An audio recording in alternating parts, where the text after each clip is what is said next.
All right, welcome into another episode of the Breneman and Butt Show. Why? Because Penn State continues to roll. Yeah, it's the Breneman and Butt. Why am I hosting this? Adam Breneman should host it. The spokesperson for the Penn State Nittany Lions. But before we talk about your alma mater, we got to talk about what we thought was going to be the game of the year. Certainly in the running up next to Alabama and Georgia. The Ohio State Buckeyes travel out west, a back and forth game. They say football's a game of inches. It was a game of inches. 1-point victory with a controversial ending. It has everything that we love as college football fans. I'll just give you the floor, man. What stood out? What did you learn? What got you excited? Wow. Go ahead. There's a lot to digest from that game, Jake. I mean, it was probably the best football game of the year up to this point. Better game than Alabama, Georgia. I don't. That game was a blowout in the first half. Then Georgia came back, but like this game was two elite football teams battling it out, playing great football. A few things. First, Dan Lanning is the best young head coach in our sport. What he's done at Oregon and the culture he's built there, and the way he's hired his staff, and Will Stein and Tosh Lupoy, their offensive coordinator, defensive coordinator, just great hires, good fits for that program. Some of the schematics. How about the 12 men on the field? Jake, after that game, I was thinking to myself, man, how does Oregon make such a mistake at the end of the game, having 12 guys on the field in a critical moment, and ends up being a planned situational football play that Oregon runs. I mean, just great job by Dan Lanning getting his team ready to play. Jake, I thought Will Howard played pretty well in that game throughout the entire game.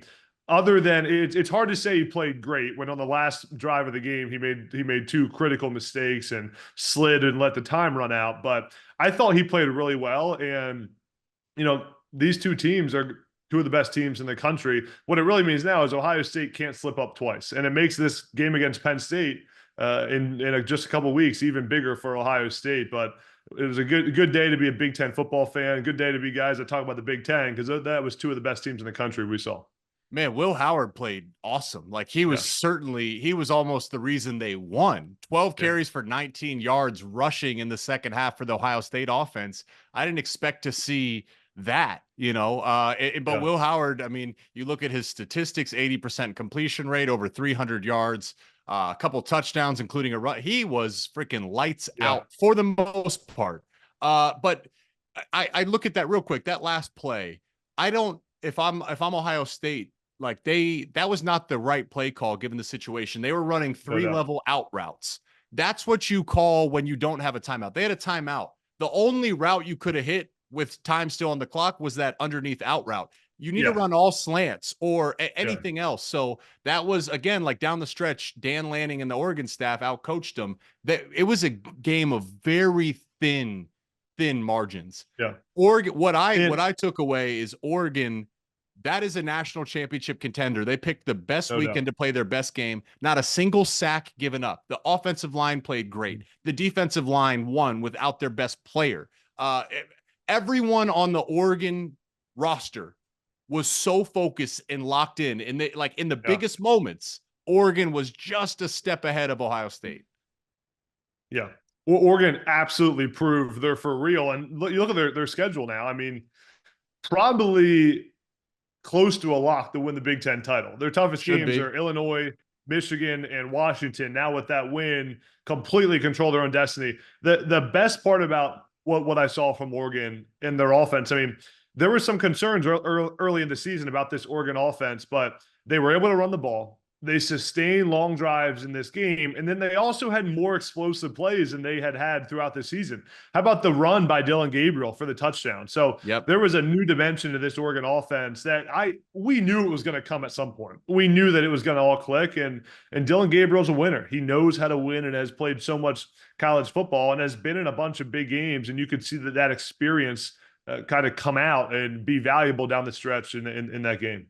Yeah, man. It's, the third down percentage, Oregon was 43% conversion. Ohio State was 33%. And like, it was a beautiful game because football is a game of inches. And when I say Oregon didn't give up a single sack, I didn't think Ohio State's defensive line played bad. That's the beauty of this game is JT Tuimoloau was this close. Jack Sawyer was this close. There was 10 different plays where 6 to 8 inches, changed the outcome of a play, which could have changed the outcome of the game. And it just so happened Yeah. that day, Oregon won those margins. If you play that game 10 times, it's going to be a 1-point game every single time. And, maybe if it's in Columbus, Ohio State wins, but you give a ton of credit to the Ducks. Now for Ohio State, time to bounce back, because that roster was supposed to be impenetrable. This was a real chance they were going to win a national championship and be undefeated this year. So they have to bounce back mentally. On the flip side, let's talk about your alma mater, Penn State, going on the road to USC. Man, you look at it statistically, teams traveling across multiple time zones, they had struggled. And you look at the way Penn State started that game, man, I think it was 20-6 at half. And once again, USC is thinking, we have a chance to win. Drew Aller played his best game, particularly down the stretch. The drive to help send it into overtime, unbelievable. Julian Fleming showed up, but Tyler Warren, 17. Man. Every record. It's like Big Ten record, FBS record, Penn State record, USC defense record. It's like, whoa, man, what a game. Yeah. What'd you think? I was sending the Tyler Warren cut-ups and highlights to my play caller when I was at UMass. I was like, why didn't we do any of this stuff when I was playing for you? And his response was, because you weren't athletic enough. So, man, gritty win for Penn State, a really big win for the James Franklin tenure at Penn State. I mean, everyone knows it. Penn State has struggled to win some of these big games against tough opponents. And the last couple of years, it's been Ohio State and Michigan. This year, it's Ohio State and USC. And this game, and for Penn State to go on the road across the country and find a way to win when things didn't always go well, was just a massive win for this program and the confidence moving forward. And I'll say this, USC, despite having 3 losses, is still a really good team in the Big Ten. I think they're a top 5 team in the Big Ten right now, even with those 3 losses. They are just a player or 2 away in multiple games there of being a 1-loss football team, maybe even undefeated. So that's a really solid team, a team that beat LSU first game of the season. So really impressive win for Penn State. I thought the best part was that was a Drew Aller game where he became a man. And to think that the best game we've seen Drew Aller play at Penn State would be a game where he throws 3 picks, never would have thought that was the case, but that was Drew Aller's best game in a Penn State uniform. And the fact that he bounced back after throwing some bad interceptions, really 2 bad picks, the third was a Hail Mary. He bounced back and kept driving the ball down the field. And Andy Kotelnick, he kept putting it in his hands and letting him rip it down the field. That was a grow-up moment for Drew Aller to then find a way to win the game there. And like that was the kind of game where you're like, man, that's the 5-star quarterback that Penn State thought they were getting when he went there. And that was an offense, and that's a quarterback that can win a Big Ten championship without a doubt. Now, the final thing that was almost the most exciting, because Jake, on this show, we've talked about Julian Fleming, the 5-star recruit that decommitted from Penn State, went to Ohio State, transferred back to Penn State, and how he's been kind of disappointing through the first few weeks for Penn State. And we said on here, I want Alex Rue to pull this, our producer, to pull out the clip. A few weeks ago, I said, at some point this season, Jake, Julian Fleming is going to make a huge 3rd down or 4th down catch that's going to win the game for Penn State. 2 in a row against USC. On 4th down, the game is over if he doesn't make those catches. Great throws by Drew Aller escaping the pocket and hit Julian Fleming on their final drive twice to send the game to overtime. So really, really impressive win for Penn State, and a big, big moral victory for their team just to give Penn State confidence now that they have Ohio State in a few weeks. Yeah, I was going to say, interceptions aside, it was more so the fact that Drew Aller rose to the moment, right? And first off, he was given the opportunity to do such a thing, and then he executed and rose to the moment. And that's something you have to see for it to become true. So that was a big step forward. Really interested to see that game versus Ohio State. And I want to just push it right back to you. Did you see enough? Do you have absolute confidence that Penn State's ready? That's the ultimate next step here, is beating the Buckeyes. This USC team, I agree, they're a good team, but they've given games away this year. This is kind of become their identity. Did you see enough where you have absolute blind confidence that Penn State's going to beat Ohio State? Absolutely not. I did not see enough to Okay. have blind confidence that Penn State beats Ohio State. Okay. If there's a concern about Penn State, really two things. Tyler Warren's an amazing player at tight end, but something about your tight end being your best playmaker on offense Yeah. doesn't make me feel great when Penn State's got to score a bunch of points against a team like Ohio State. Yeah. And that's not taking anything away from Tyler Warren, but Penn State doesn't have that elite outside receiver that can win one-on-one all the time. Now, Tyler Warren's pretty close, but he's a tight end and also has to block and also has to be part of protections, all that kind of stuff. So that's my one concern on offense. And then for Penn State's defense, this defense isn't as elite as the defenses we've seen the last couple of years. They're playing good football. Tom Allen's done a great job. Abdul Carter's played well, and Denai Dennis Sutton. Some of these guys have gotten after the quarterback well, but it's just not quite as elite as the defenses that we're used to seeing at Penn State. Still really good, but that's my concern. I mean, Ohio State, I still think, one of the top 3 teams in the country without a doubt. Like, there is a tier there of Texas, Oregon, Ohio State, and then I kind of think it's everybody else, right? Yeah. I still think there's a little bit of a gap until we get there. I hope Penn State proves me wrong. What do you think, Jake? Have you seen enough to think Penn State is going to be at least to believe that game will come down to the final possession? Yeah, no, I'm in complete agreement with you. And what I've seen enough is to say that they've definitely made progress, and Drew Aller has made progress.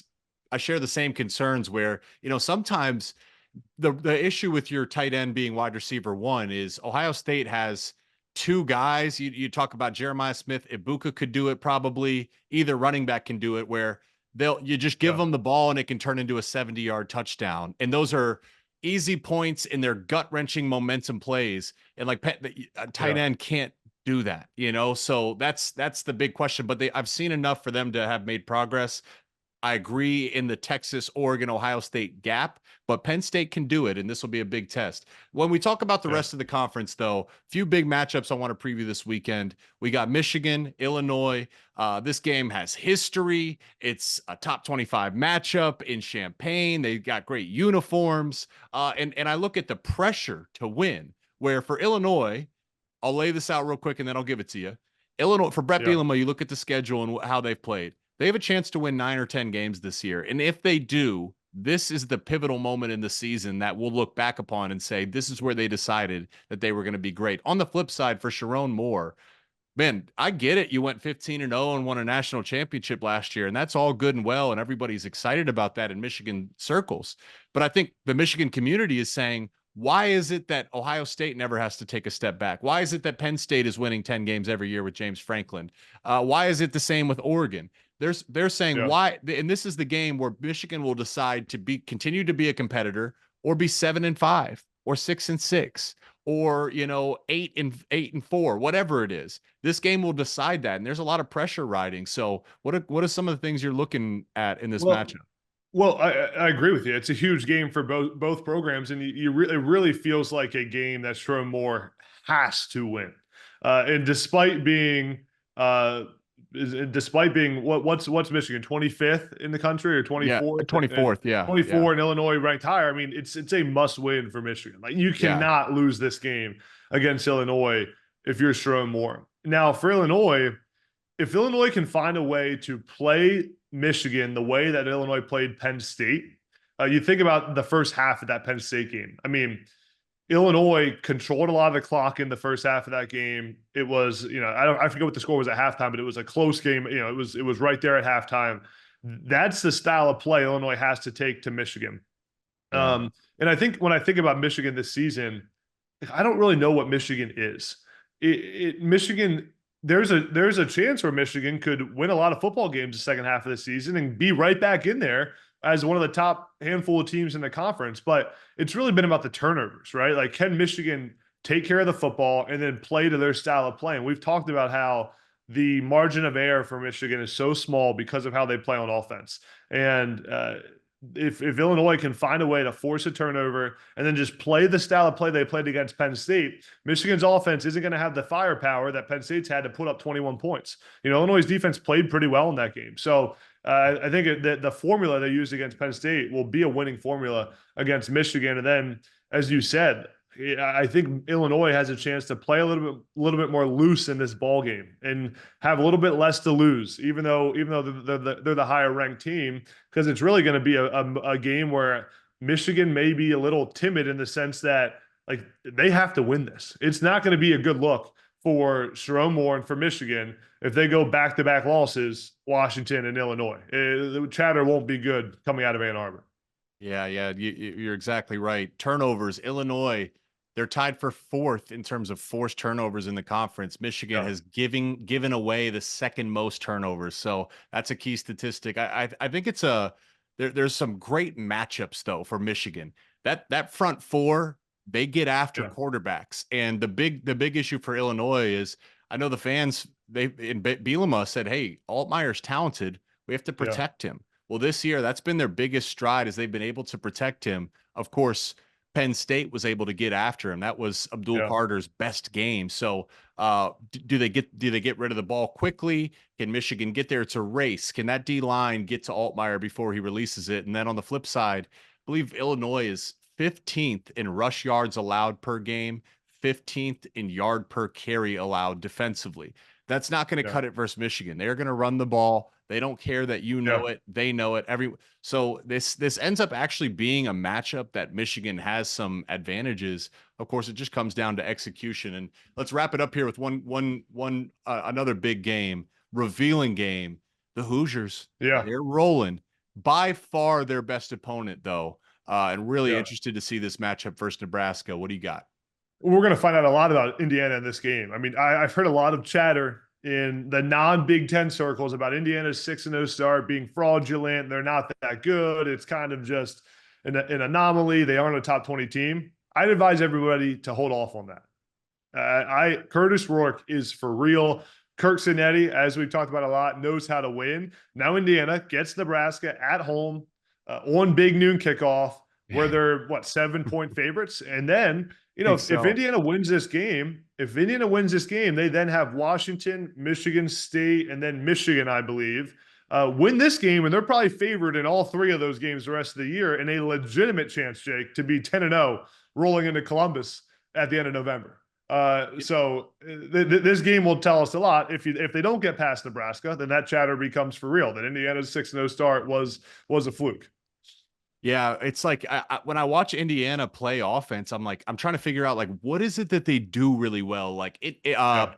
Penn State, it's the creativity with Kodal-Nicki and the tight end. Ohio State, it's a great backfield and a dominant run game with weapons outside. Oregon, it's the quick passing game with accuracy by your quarterback. Illinois, it's what is it? A lot of it is just very simple RPO schemes with a quarterback in Curtis Rourke that is dialed into his decision making, and there's no one guy to take away. I know Surratt has been balling as their best receiver. They rotate a ton of running backs.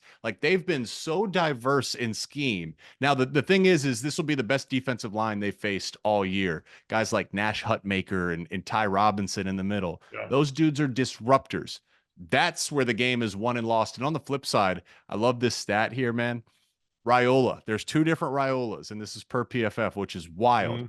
Okay, there's a Raiola versus man coverage and a Raiola versus zone coverage. Versus man coverage, his passing grade, 44%. That's 132nd of all quarterbacks in the FBS, okay? Versus zone coverage, it's 92, which is, I think it's fifth best. It's top 5 in the FBS. He's great versus zone, has struggled versus man. What does Indiana do? They play a lot of zone coverage. So I'm curious to see, how that plays out and if Indiana tweaks their game plan at all. But a fun matchup nonetheless, Man, you always have some good stats to pull out. You always got some good ones. Hey, stats don't tell you everything, but this, they do tell you some things in this game. It is numbers related. So, man, your team keeps rolling. We're going to have to officially brand this. Right now it's in pencil. There is some fluidity of the Butt and Breneman and Butt show. It changes week by week. Right. You got to earn it. It's a what have you done for me lately league. But hey, right now, if Penn State keeps rolling, man, we might have to put this in Sharpie. Tyler Warren, hey, listen, I'm on the same page as you real quick. Heisman, how about the Maxwell Award? Maxwell goes to the best football player in America, right? Right? Yeah, he should be in that conversation for the Maxwell. The Heisman's was kind of a little bit of a joke by me, but people were taking it But very not seriously. really. I don't. Why? Why does it have to be? I mean, that's crazy statistics he's putting Wild. up. And all the different spots he's playing. I mean, Yes. it's just I think the thing that people don't realize is just how smart Tyler Warren is. Like his football IQ and his feel for the game is so high. And that catch he made when he started at center and then caught the ball in the end zone, it was funny. Like the guys on the broadcast, Gary Danielson, great broadcasters, you know, but they kept talking about him starting you know, the scheme, and he was at center and caught the ball. I'm like, talk about the catch. That catch was ridiculous. Like it was a wild catch, and no one was talking about it. I'm like, hey, that was one of the best catches of the year. Yeah, he's a beast, man. Man, he's a great blocker too. Like physical. He is a load, bro. And when he gets the ball, that Penn State loves to dump it to him down in the flat. Like you can feel his like inertia. You know what I mean? Like momentum when he gets going downhill. Great baseball player, great basketball player. He's just one of those guys that it's just like everything comes easy to him, man. He's going to play 15 years in the NFL and make 50 million plus. So shout out to Tyler Warren. Hey, Colston, baby. I'm challenging you, Colston Loveland. I'm challenging Step up, baby. Come on. This is the beauty of sport. When you keep raising the bar with competition. That's what Adam did to me in college. You know, I'd have a good game, and there's Breneman and Jaceki over there balling, so I had to step my game up. Yeah, you were playing a little bit better opponents than I was, but hey, listen, what were you, 3-time All-American? Yeah. It depends who you ask. You know, it depends on what website you're looking at. 3-time, 2-time, whatever. Fact of the matter is, I can see All-American next to Adam Breneman in 3 separate years. So I'll give it to you, bro. So, all right, man. Well, it's good to see you. Safe travels. I know you got a busy week. Brent's calling 3 games this week, right? Well, yeah, I had a game last Saturday, then got put on the last minute assignment on the Tuesday night, which was last night. Then I got top 25 Navy team on Saturday. So should be fun. Who do you have Saturday? I'm following the freaking Wisconsin Badgers around, which, you know what? Listen, we'll talk about them next week. Let's see how they do this weekend, but they're a team really hitting their stride. So your alma mater better watch out, man. Wisconsin's starting to do some things now. What are you? You're becoming the voice of Wisconsin football. I am pretty much. They love our crew because they smoked Purdue and they smoked Rutgers. So they're like, man, we want you guys on every call. So we'll do them justice next week and break it down. But this is the Breneman and Butt Show. Thank you guys for tuning in. We'll see you next week.